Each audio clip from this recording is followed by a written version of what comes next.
ગતરોજ રાષ્ટ્રીય સ્વયંસેવક સંઘ આરએસએસ પ્રેરિત રાષ્ટ્રીય આદિજાતિ મંચ સંગઠન દ્વારા ડેડિયાપાડાના એસડીએમને આવેદનપત્ર આપીને એમણે એવી માંગણી કરી છે કે આ વિસ્તારમાં જે ધર્માંતરણ થાય છે, ખ્રિસ્તીઓ દ્વારા ધર્માંતરણ કરાવવામાં આવે છે, જે અટકવું જોઈએ અને નાતાલના તહેવાર કોઈ પણ જગ્યાએ એના કાર્યક્રમો ન થવા જોઈએ એવી એમણે માંગ કરી છે.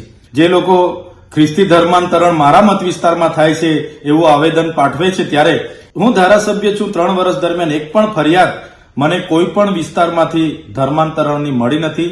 કોઈ પણ લોભ, લાલચ કે દબાણવશ ધર્મ પરિવર્તન કરાવતું હોય એવું મારા ધ્યાનમાં આજ દિન સુધી આવ્યું નથી.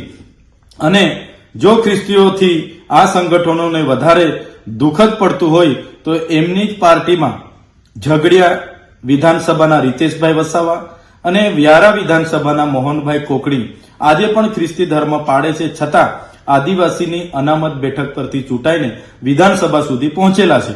તો આદિવાસીઓને મળતા લાભો જ એમણે અટકાવવા હોય તો એમનાથી શરૂઆત એમણે કરવી જોઈએ એવું મારું માનવું છે.